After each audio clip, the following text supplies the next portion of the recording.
인간과 바이러스의 끊임없는 전쟁. 2002년 사스. 전 세계 37개국 8,096명의 감염자 발생, 774명 사망.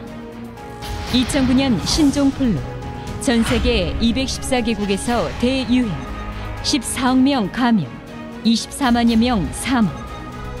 2014년 메르스. 전 세계 25개국 2,430명의 확진자 발생, 838명 사망. 2019년 코로나19. 코로나19는 지금도 진행 중이다. 최근 감염병이 증가하고 팬데믹의 주기가 짧아지는 이유는 무엇인가? 감염병 전문가들은 그 원인으로 기후변화와 환경재난을 말한다. 지구온난화에 따른 가뭄과 홍수, 그리고 이상기온으로 사막화가 가속화되고 생태계가 변화되어 곤충맥의 감염병의 국경이 급속히 허물어지고 있다. 더욱이 인간의 무분별한 개발에 따른 환경 파괴로 야생에서 잠들어 있던 바이러스가 깨어나며 대병난이 발생할 위험이 그 어느 때보다 높아졌다. 약 1만 2천 년 전 마지막 빙하기가 끝나면서 상고시대부터 고대, 중세, 근현대로 넘어오는 문명의 전환기마다 급격한 기후변화와 함께 전염병이 창궐했다. 태고의 황금시절, 인류 시험문화의 고향인 환국 말기, 기후변화로 사막화가 진행되면서 동방으로 이동한 한국의 백성들은 6,000년 전 백두산 신시에 배달을 건국하였다. 이들은 매우 발달된 신석기 문화인 홍산문화의 주인공이었다. 내몽골 자치구 한민유적지의 한 촌락에서는 배달 홍산문화 말기에 속하는 5,000년 전 비정상적으로 집단 매장된 97기의 인골이 발굴되었다. 중국 지린대학 고고학자들에 의하면 이들은 모두 패스트 계통의 전염병으로 죽었다고 한다. 당시 사람들이 먹다 남은 동물뼈를 분석한 결과 5,000년 전 또다시 급격한 기후변화로 식량이 부족해졌고 쥐와 같은 설치류를 먹으면서 패스트에 걸렸다는 것이다. 역사상 최대의 영토를 정복하고 문화의 번영기를 누리며 5명의 현명한 황제들이 잇따라 나타난 로마 제국의 오현재 시대. 그러나 2세기 후반 안토니우스 역병과 같은 전염병의 대유행과 기근으로 이민족의 대량 유입을 일으켰다. 결국 476년 서로마는 게르만족에게 패망당했다. 14세기에서 19세기 중반까지 기상이변과 기온 저하가 세계 곳곳에서 주기적으로 일어났다. 이때 유럽은 현재의 평균 기온보다 0.8도에서 2도 낮았지만 이 시기를 기후학자들은 소빙하기라고 부른다. 매년 농사는 대흉작이 들었고 설상가상으로 면역력이 약해진 유럽인들에게 흑사병이 찾아온다. 몽골군에 의해 흑해연한 항구 도시 카파에서부터 급속도로 퍼진 흑사병은 18세기까지 유행하며 전 유럽 인구의 3분의 1, 7,500만 명의 목숨을 앗아갔다. 이처럼 기후변화와 질병은 인류 역사 속 문명의 번성과 멸망을 주도해온 진정한 역사의 조정자였던 셈이다. 코로나의 역설은 개벽 하늘의 손짓이다. 성장을 향해 질주해온 인류가 멈추자 오히려 지구는 건강을 회복하고 있다. 세계의 정치도, 경제도, 종교도 해결하지 못한 문제들을 자연이 일깨워주고 있다. 오늘 인류는 이 대변혁의 병난 위기를 극복할 새로운 가치관, 새로운 문화, 새로운 진리를 찾아 다 함께 구도자의 길을 떠나야 할 때다.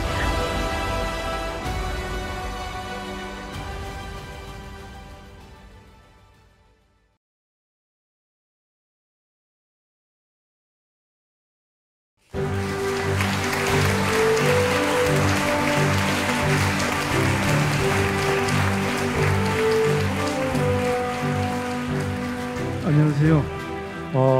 이런 영광스러운 자리에 제가 와서 강연을 하게 돼서 너무 감사드립니다. 또 개인적으로 너무 기쁘고요. 네, 제가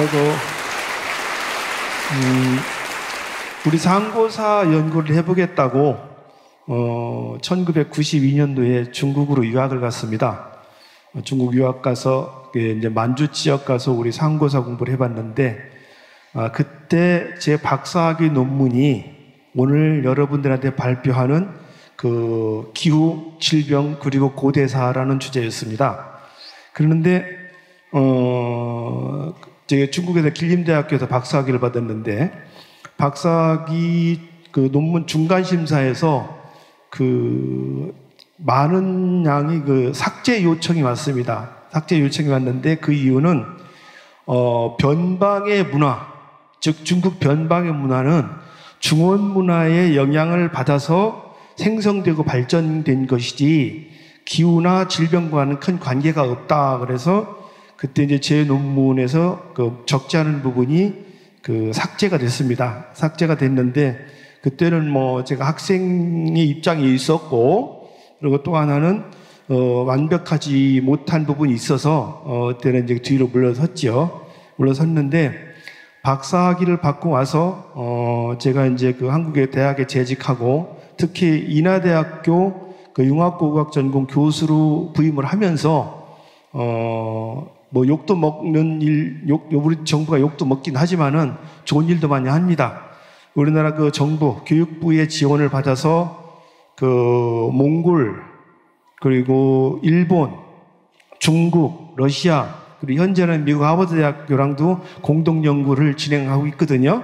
그래서 그 공동 연구를 진행하는 과정에서 얻은 그 새로운 그 지식과 과거에 배웠던 이론을 접목을 해서 새로운 그 고대사를 해석하는 그 과정에서 나온 것들입니다.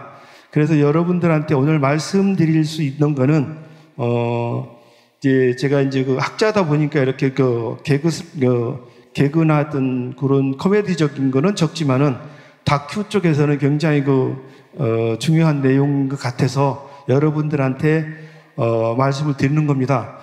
시간이 짧아서 여기 있는 내용을 다 자세히는 말씀을 못 드리는데 이 자료가 여러분들한테 다 공유가 될 겁니다. 공유가 될 테니까 이 자료를 가지고 공부를 하시면은 좀 많은 도움을 되리라고 생각합니다. 특히 상고사를 해석하는 데 있어서요. 자, 그러면은 본문으로 들어가 보도록 하겠습니다. 우리 한민족 굉장히 강건한 민족이죠. 그 강건한 민족인데 몸뚱아리만 강건한 게 아니에요. 정신적으로도 훨씬 더 강건한 민족입니다. 우리 민족이 겁내는 거 보셨어요? 우리 민족은 누구도 겁 안 내죠. 미국이고 중국이고 무조건 하고 그냥 한번 우리가 다 이기는 거로 결론은 다 나 있잖아요. 그런 것이 정신적으로 신체적으로 건강하기 때문에 그런 자신감이 생기는 겁니다. 그런 그 자신감이 생기는 것이 뭐냐? 일단은 신체적인 건강이거든요. 그래야 되는 거죠.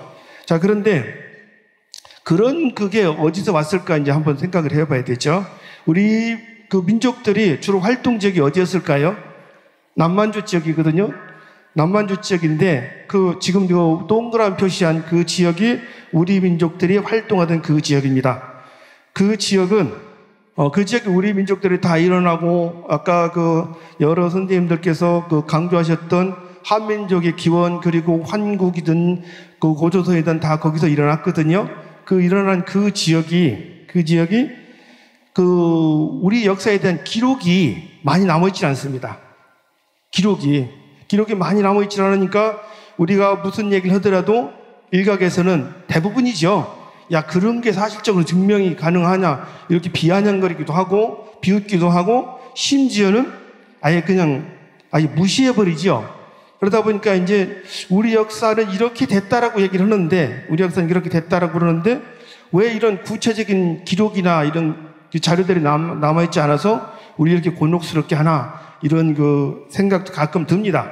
여러분들 더 들 거고요. 근데 그건 문헌에서 기록이 잘 안 남아 있는 거고 역사를 연구를 할 때 보면은 선사시대라고는 특히 기록이 남아있지 않은 이전 시대는 뭐로 가느냐? 고고학이라는 학문 분야로 연구를 합니다. 고고학이나 인류학. 그러면 아까 제가 얘기했던 그 지역에 고고학 자료나 인류학 자료는 어땠을까요? 굉장히 훌륭한 자료들이 남아 있습니다. 굉장히 훌륭한 자료들이, 엄청나게 훌륭한 자료들이 남아 있는데 단지 이제 기록으로 안 남아 있는 거죠. 근데 묘한 현상이 하나 보이거든요. 아까 그 남만주 지역을 연구를 하다 보면은 쭉 이렇게 그 자료를 검토하다 보면은 굉장히 훌륭한 문화, 훌륭한 이렇게 굉장히 많은 사람들이 살았다는 흔적이 보이다가 어느 날 갑작스레 뚝 떨어져 버려요. 인구도 줄어버리고 유적수도 없어져 버리고, 이게 보편적으로 일어나는 현상들이 아니거든요. 예를 들어 가지고 서남아시아라든지 이런 거, 또 중국 황하 지역이라든지 그 그리스 로마 그 지역에서는 잘 일어나지 않는 현상들이 이 바로 남만주 지역에서는 간혹 일어납니다. 간혹 일어나는데 그게 한번 변하는 과정이 몇백 년이 걸쳐서 이제 일어나고 그런 현상들이 보이죠. 근데 우리가 이제 늘 우리 문화와 비교를 하는 그 중국 있죠. 황하와 장강 그 지역 지역에는 그런 현상들이 거의 없습니다. 지금 보이시죠? 그 옛날 문화가 그대로 계속 이어져요. 계속 이어지는 현상이 보이거든요. 이게 왜 그럴까? 같은 동아시아권인데 왜 이런 현상이 일어날까? 참 고민 많이 해봤습니다. 해가지고 고민 많이 해봤는데 이유를 알았습니다. 그게 뭐냐면은 우리 민족들이, 우리 선조들이 살았던 것은 대부분이 북위 38도 이북 지역이었습니다. 근데 중국 사람들, 이런 사람들은 대개 38도 이남 지역이었는데요. 특히 북위 40도 정도가 되잖아요. 북위 40도 정도가 되면은 우리 조상들이 살았던 그 지역들은 편서풍지대라 돼가지고 여름과 겨울에 온도 차이가 현격하게 차이가 납니다. 여러분들 영하 30도 경험해 보신 분들 많지 않으실 겁니다. 하루는 가능하겠죠. 하루는 가능할 텐데 영하 30도 한 달 정도 가봐요. 거기다 바람 슬슬 불잖아요. 그러면은 무지하게 춥습니다. 정말 무지하게 춥습니다. 그런 지역이 우리 선조들이 살던 지역이었습니다. 그러다 보니까 어떻게 되냐면은 이 기후에 굉장히 영향을 받는 거죠. 근데 이 편서풍지대가 여름이라든지 봄 같은 경우는 별로 문제가 안 생기는데 이 10월 달 그때부터는 북서풍이 돼버려요. 북서풍이 돼가지고 어떻게 되냐면은 찬 기운이, 찬 바람이 만주 한반도 이쪽으로 몰아쳐 내려옵니다. 내려와가지고 어떻게 돼요? 이제 우리는 동절 겨울에 들어가는 거죠. 겨울 하면 우리 굉장히 많은 생활에 어려움이 많지요. 특히 감기, 이 코로나 이런 거 있잖아요. 코로나19 이게 바이러스성 그런 질환인데 사실 그 질환 때문에 이제 여러분들이랑 오늘 이런 자리에도 만나게 된 거고요.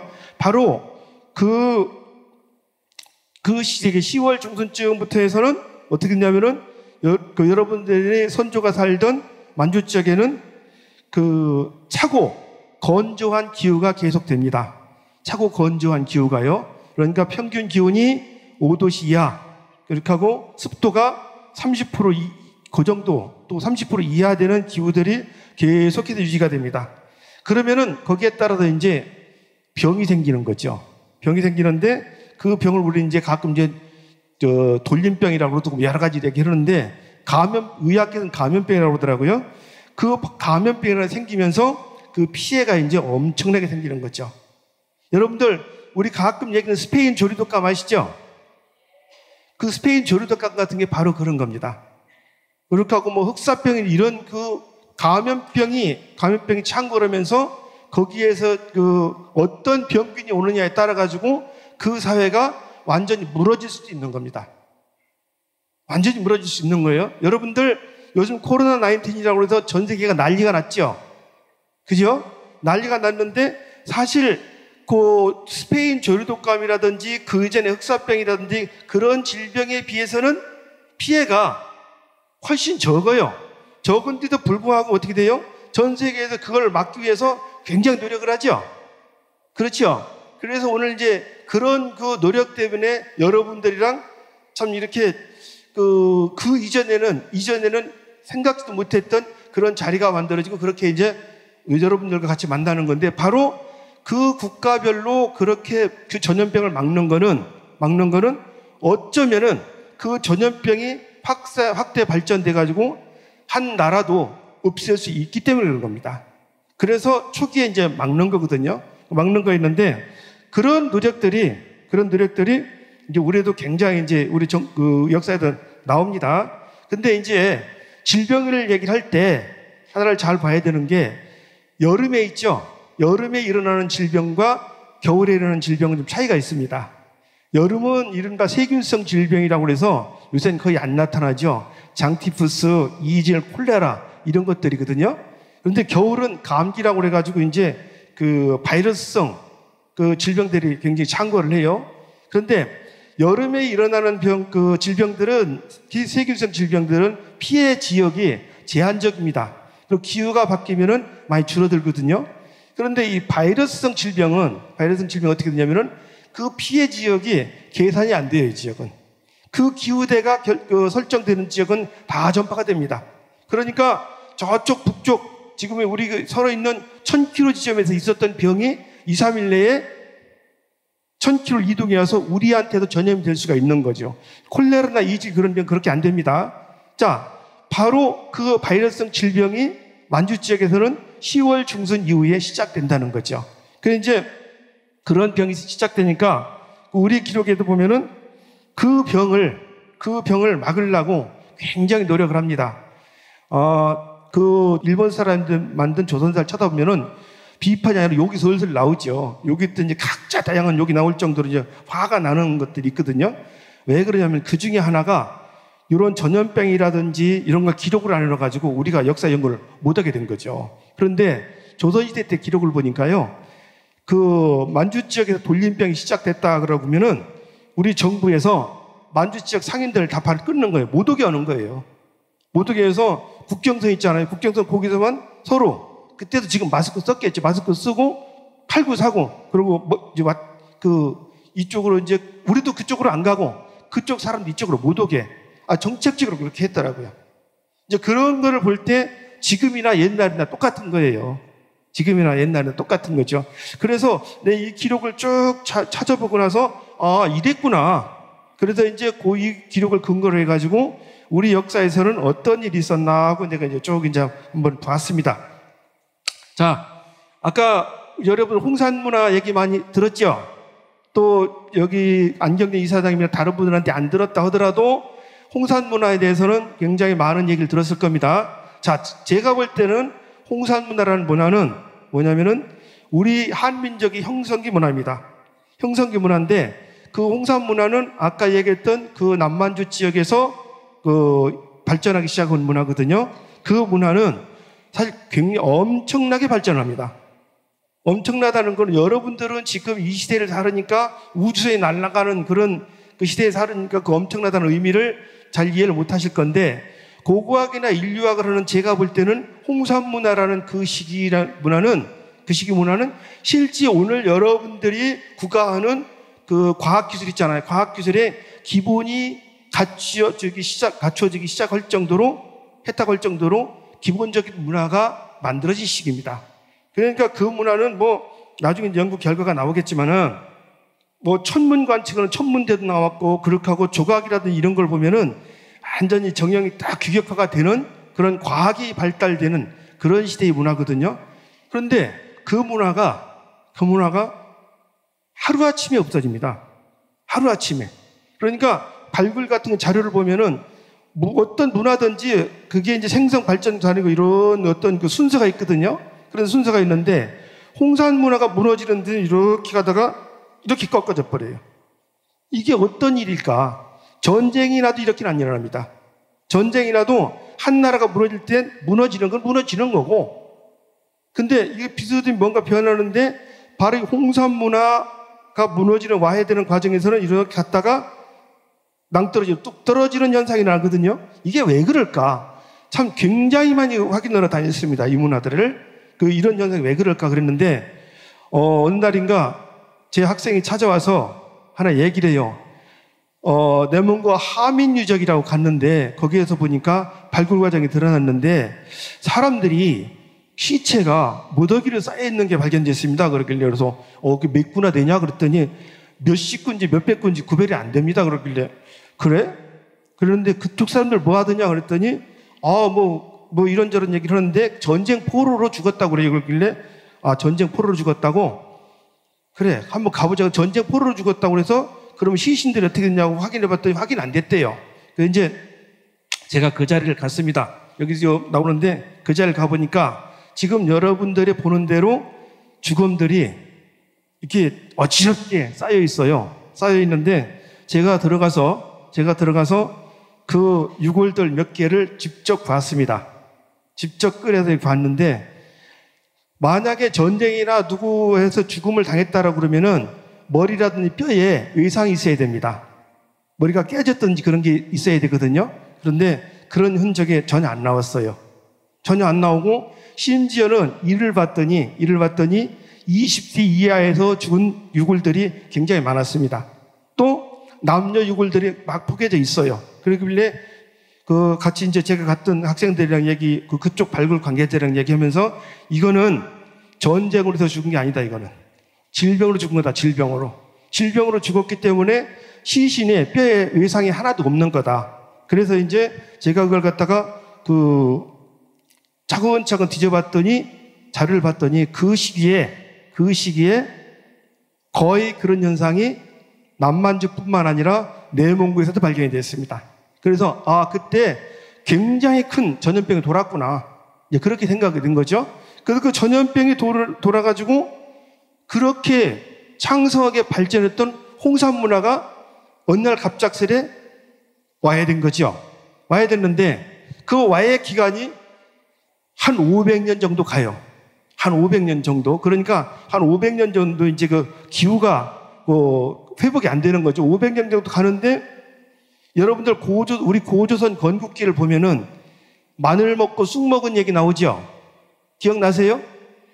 고조선 건국기 후는 마늘하고 쑥 먹고 이렇게 고조선이 건국되잖아요. 그런데 내가 이거를 가만히 생각을 해봤어요. 야, 이게 무슨 일일까? 그러다 보니까 그 한 500년 동안 홍산 문화가 무너지고 와야 되고 나서 고조선이 건국된 한 500년 동안 우리 조상들은 쑥과 마늘을 먹어댄 거예요. 쑥과 마늘을 먹어대서 몸속에 있는 바이러스를 퇴치한 것 같아요. 내가 93년도, 94년도 그쪽에서 내몽고 적봉 쪽에서 발굴을 할 때 삼시세끼 마늘을 줘요. 생마늘을. 또 먹는 거죠. 계속 먹는데 그 마늘이 우리처럼 독하고 맵진 않아요. 약간 달짝지근한데 왜 이렇게 먹냐 그랬더니 93년도, 94년도 그 언저리인데 B형 간염 바이러스 있죠. B형 간염 바이러스를 방어하기 위해서 그 내성을 기르기 위해서 마늘을 그렇게 먹는답니다. 그러니까 뭐냐면은 바이러스 질환을 그걸 예방하기 위해서 마늘을 그렇게 먹었던 거죠. 그러다 그렇구나. 그래서 이제 그들이 이제 그걸 가지고 난 우리 역사를 해석을 한번 해봤는데 그 500년 동안 우리가 마늘 쑥 먹어가면서 개벽을 한 거죠. 개벽. 여러분들 개벽 이야기 많이 하시죠? 코로나19 때문에 개벽하잖아요. 지금 개벽하는 거 안 보이세요? 여러분들 자리에 앉는 거 그전에는 촘촘히 양옆에 다 앉았잖아요. 지금은 한 칸 띄어가지고 대각선으로 딱 앉잖아요. 사람들 많이 못 모이게 하잖아요. 이제 그게 이제 세상이 변한 게 개벽이잖아요. 바로 그때도 그 개벽이 일어났던 것 같아요. 그 개벽이 일어나가지고 어떻게 돼요? 새로운 이제 문화가 창조가 되는 거죠. 전 그래서 그때 그 새로운 문화 창조가 고조선의 건국이라고 보는 겁니다. 어떤 사람은 아니라고 자꾸 그러는데 그거는 그 양반들이 인류학이나 고고학 공부를 안 해봐서 그런 얘기하는 거예요. 자, 그래서 그 고조선도 건국을 할 때 보면은 바로 마늘과 쑥이라는 얘기가 나오는 그 얘기는 뭐냐면은 병과 질병과 관련이 있다는 거예요. 질병을 알아서 사람들이 다 죽었으면 나라 건국하겠어요? 못하잖아요. 그러니까 고쳐서 우리가 충분히 적응을 하고 내성이 생겨서 이제 백신을 맞은 거잖아요. 맞아가지고 어떻게 됐어요? 나라를 건국한 거죠. 그 사람들이. 그러니까 그렇게 해서 몇백 년 동안을 경험을 가지고 몇백 년 동안 저항력을 키워서 나라를 건국했으니 그 사람들이 얼마나 독하겠어요. 그렇잖아요. 그죠? 그런데 이게 잘 나가다가 지금부터 한 3,200~300년, 3,400년 정도에 바로 홍산 문화가 무너질 때 같은 현상이 또 일어납니다. 그때도 잘 나가다가 팍 떨어지는 그런 현상들이 나와요. 그런 현상들이 나오는데 역시 그 시절에, 그러니까 3,300~400년 전에 유적분을 조사해 보면은 사람들이 허무하게 죽은 무덤들이 간혹 나오기 시작을 합니다. 그러면은 그게 무슨 얘기냐? 바로 기후에 의해서 또 한 번 일이 일어난 거죠. 묘하게도 그 지금으로부터 3,300~400년 그 언저리에 뭐 별의별 우리 역사의 별의별 얘기들이 다 나옵니다. 그러면서 그게 이제 극복이 되면서 우리가 여러분들이 잘 아는 비파 영도금이라든지 이런 것들이 나오기 시작을 하는 거죠. 자, 고조선 시대 때 역시 질병이다 뭐다 이렇게 이제 얘기가 됐는데, 근데 이제 여러분들 쑥하고 마늘 얘기만 나오는데 제가 볼 땐 파도 우리 민족들한테 굉장히 큰 작용을 했던 것 같아요. 서양 사람들 파 잘 안 먹죠? 유럽, 미국 사람들 파 잘 안 먹습니다. 양파는 어니언이라는 건 많이 먹는데 스프링 어니언, 그린 어니언이라는 우리가 먹는 파 있잖아요. 잘 안 먹습니다. 못 봤어요. 근데 그 한국 사람, 중국 사람, 일본 사람 이 파는 셋이 공통적으로 아주 잘 먹습니다. 그래서 그 세 나라 사람들이 또 이 코로나19이 잘 안 걸려요 또. 그 파가 조금 영향이 있지 않나? 그런 생각 들고, 한편으로는 그건 제 생각이니까 여러분들 믿지는 마시고요. 하여튼 난 파는 굉장히 많이 먹습니다. 자, 그런데 이런 식으로 해가지고 기후변화에서 우리가 계속해서 역사에서 이제 반복적인 현상이 나타나는 거죠. 그러다 보니까 그 당시에 분명히 지금도 3,000년 전, 4,000년 전에 기록이 있었을 거예요. 기록을 남겨놨는데 그렇게 한 번씩 무너지면서 그 기록들이 어딘가로 유실됐거나 또 전해지는 것이 전해지는 수단이 뭔가 이렇게 단절이 돼가지고 오늘날 우리 역사가 상고사가 좀 잃어버리는 정신적으로만 전해지는 그런 현상이 보이지 않나 이렇게 생각이 듭니다. 자, 이런 도표를 제가 만들어 놨으니까 그때 기후변화가 된 도표를 제가 만들어 놨거든요. 이 도표를 보시고 여러분들이 공부를 하시면 좀 이해가 빠를 겁니다. 자, 그런데 이제 본격적으로 문헌에 기록되는 시기가 나와요. 여러분들 우리나라 부여라는 나라 아시죠? 부여라는 나라 우리 역사에서는 부여가 그렇게 기록이 잘 안 남아 있는데 중국 기록에는 부여라는 기록이 잘 남아 있습니다. 남아 있는데 거기 보면은 이 사람이 죽으면은 또 여름에 사람이 죽으면 얼음에 채워서 묻고, 또 고국이 잘 안 익고 기후가 불쓰면 왕도 바꾸고 이런 기록들이 나와요. 바꾸는 게 죽이죠. 자, 그러니까 이게 무슨 얘기냐면은 여름에 사람이 죽으면 얼음을 채워서 넣는다? 결국 그거 전염병 있잖아요. 질병 방지용이에요, 그거. 그 사람 죽으면 막 박테리아 때문에 막 썩잖아요. 막 썩는데 차게 해놓으면은 얼음 채워서 차으면 어떻게 돼요? 안 썩잖아요. 그러니까 땅속에다 얼른 묻어버리는 거죠. 그래서 바로 이제 그런 것들이 이제 질병 감염을 막는 거였고, 그리고 기후가 불순하다? 그러면 기후가 불순하면 그냥 곡식도 안 되고 질병도 난리가 나고, 그런데 옛날에는 왕이 주로 하는 일 중에 하나가 뭐냐면은 바로 그 날씨를 관측하고 질병을 예측하는 것이 왕의 절대적인 임무였습니다. 근데 네가 잘못했으니까 네가 잘못 예측을 했으니까 어떻게 됐어? 우리가 피해를 받으니까 너 죽어야 되는 거고 가는 거죠. 미국 대통령도 그 코로나19 때문에 변했다는 거잖아요. 이게 옛날에는 목을 자르는 거였는데 지금 투표로 이제 해결이 나는 거죠. 조금 이해가 되시나요? 바로 그런 현상이 옛날부터 지금까지 이어져 오는 거예요. 자, 우리나라 부여라는 나라, 지금부터 2000년 전에 건국됐던, 특히 만주 쪽에서 건국됐던 그 나라에서 일어났던 현상입니다. 신라시대 때 역시 전염병 많았습니다. 그때는 신라와 일본이랑 교류가 많았거든요. 교류가 많으니까 일본에서도 이 돌림병이 생겨요. 전염병이 생기니까 일본에서 야, 이거 신라에서 왔다 또 해가지고 이제 그 북방에서 왔다는 얘기죠.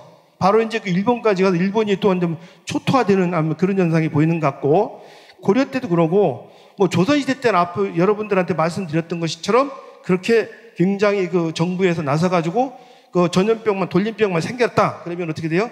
그 만주 쪽이랑 교류를 끊는 그런 기록들이 이렇게 쭉 보이는 걸 볼 수가 있습니다. 이제 이런 거를 보면은 우리나라 사람들이 그 돌림병을 가지고 돌림병을 해서 완전히 무너졌느냐, 그건 아니죠. 그 돌림병의 영향이라고 보면은, 세계사적인 영향을 보면은 어떻게 했냐면은, 여러분들 중세라는 그 천주교가 캐톨릭이 전 그 유럽을 다 지배하던 시대에 중세라고 그러죠. 중세가 무너진 이유가 뭐예요? 중세라는 캐톨릭이 중심이 됐던 유럽 사회가 무너진 이유, 와야 된 거. 여러분들 흑사병 때문에 무너집니다. 흑사병 때문에 무너지는 거예요. 흑사병을 그게 통제, 전염병이라는 거는 통제가 잘 되는 건 아니니까 그 흑사병으로 유럽 사회가 완전히 해체가 됩니다. 흑사병으로. 흑사병으로 해체가 돼가지고 유럽에서 이제 그 사회가 굉장히 이제 그 다양한 사회, 다양한 과학들이 이제 발전하는 거죠. 바로 이제 우리나라 같은 경우도 그런 건데요. 저는 우리나라가 그 건국 정신 중에 하나가 홍익인간이라는 게 있잖아요. 홍익인간 이런 것들이 보면은 그런 질병이나 이런 걸 갖다 극복하는 과정에서 생겼다고 봐요. 왜 그러냐면은 질병은 혼자 극복되는 게 아니잖아요. 그죠? 서로 지금 마스크 다 쓰고 다니시죠? 마스크 다 쓰고 다니는데 그 마스크 쓰는 게 나를 위해서 쓰는 것도 있지만은 타인을 위해서 쓰는 거잖아요. 그죠? 그래, 안 그래요? 서로를 위해서 쓰는 거예요. 그러면은 그 어떤 그 병이라든지 이런 걸 고치기 위해서 그건 서로 노력을 했어야 되는 거죠. 노력을 하다 보니까 그 서로를 위한 노력의 정신이, 나는 홍익인간이라는 그 정신, 제가 얘기할 때는 더불어 잘 사는 사회라는 얘기죠. 그 사회를 만드는데 하나의 어떤 그 기폭제가 되지 않았나, 이렇게 생각을 합니다. 근데 이제 그런 그 과정을 볼 때 우리는 그 전염병으로 인해서 꼭 나쁜 것만 있었던 건 아니에요. 전 세계적으로 전염병 다 똑같이 겪는데, 그러다 보니까 이건 조금 냉정한 얘기인데, 전염병으로 인해 가지고 사실 우리 한민족에서는 그 유전자에서 열성 있죠, 열성은 많이 도태가 된 것 같아요. 많이 도태가 된 것 같아요. 그러니까 우성만 남은 거죠. 우성. 여러분들 그 몽골에 가보면, 몽골 가보면은 굉장히 그 층차가 져 있거든요. 어떤 사람들은, 몽골 사람들이 되게 체격이 좋고 그렇다고 그러잖아요. 체격이 좋고 다 그런데, 실제 몽골 사람들이 다 그런 게 아니고, 체격이 좋고 생존이 가능한 사람만 생존이 되는 나라가 몽골입니다. 제가 몽골 가서 4년 동안 일을 해봤거든요. 일을 해봤는데, 왜 그러냐면 워낙 자연 환경이 열악해요. 워낙 자연 환경이 열악하는데, 그 열악한 환경에서 어떻게 돼요? 살아남을 수 있는 사람은 우성만 살아남는 거거든요. 우성만 살아남는데, 근데 몽골 사람들은, 살아남은 사람들은 다 자신감 있잖아요. 그 사람들은 대놓고 주먹 욕도 하고 막 하잖아요. 그러니까 이제 신체가 이제 건강하고 이제 그렇게 되는 거죠. 저도 이제 그걸 갖다 다시 우리 역사를 대입을 해본다 그러면은, 그 우리 역사에서도 우리가 지금 이렇게 자신감을 갖고 살 수 있는 그 조건은 바로 우성인자들이 이어져 내려와서 그렇다고 봅니다. 우리는 옛날에 덩치도 작고 그랬다고 그러잖아요. 근데 잘 먹고 그러니까 지금 그 서양 사람보다 우리가 덩치가 적은가요? 안 적잖아요. 그러니까 원칙적으로 원래대로 다 올라가서 우리도 강인한 체력을 가졌다는 게 이제 충분히 증명이 되고 이제 그렇게 되는 거죠. 저는 개인적으로 21세기 중반 2030년 40년쯤 되면은 우리 민족이 세계 리더 민족으로 갈 거라고 생각을 합니다. 다른 사람이 부정을 하든 않든 저는 확신을 가지고 있습니다. 이유는 세 가지가 있어요. 세 가지가. 첫째 뭐냐면은 강인한 정신력과 체력이 있는 나라입니다. 이게 기본이 돼 있어요. 둘째, 그 홍익인간, 더불어 잘 살아야 된다는 그 생각이 우리는 확고하게 박혀 있는 사람들입니다. 그래서 우리는 나 혼자 잘 살려고 그러면 그거 절대 인정 못 하잖아요. 그죠? 그러니까 같이 가야 되는 거죠. 같이 가야 되는 그런 정신이 있는 거고, 또 하나는 뭐냐면은 우리는 뭐든지 하면은 이겨야 된다는 그런 어떤 그 절치부심에 사명감이 갈까 그런 게 있는 사람들입니다. 그러니까 전 세계에서 못하는 거 우리한테 갖다 놓으면 합니다. 불과 몇 년 전까지 지금 모르겠습니다만은 카메라든지 최첨단 기술 그 제품들이 나오잖아요. 최첨단 그 정밀한 그 제품들이 나올 때 한국한테 갖다 줘서 한국 사람들이 오케이 하면은 그 제품들을 전 세계에 팔아도 문제가 안 생긴다는 거였어요. 왜? 우리가 그 정도의 기술력과 또 이렇게 남의 것을 갖다가 이렇게 평가할 수 있는 정도의 훌륭한 그 기술력을 가지고 있었기 때문에 그렇거든요.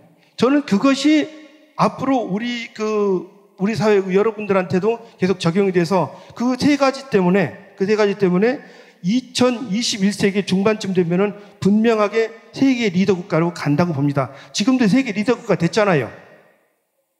된 거 안 느끼세요? 저는 분명히 느낍니다. 제가 이제 직업상 여기저기를 돌아다녀 보잖아요. 돌아다녀 보는데 한국 사람 절대 무시 안 합니다. 삼성에서도 무시하는 게 아니라 한국 사람에 대한 묘한 걸 느끼는가 봐요. 대장금을, BTS를, 싸이 이런 걸 보고 문화적으로, 정신적으로 다른 나라 사람들한테 감화를 줬다는 얘기거든요. 그래서 이제 그런 걸 볼 때 우리는 분명하게 그 세계 그 리더가 될 수 있다는 거, 그 리더가 되는데 여러분들은 겸손한 리더가 돼야 됩니다. 아셨죠? 저는 그렇게 돼서 여러분들이 살고 여러분들 자식들이 살아가는 이 지구는 21세기 중반부터는 대한민국의 그 세 가지 정신에 의해서 평화로운 그런 사회가 되지 않을까 이렇게 생각을 합니다. 자, 고맙습니다.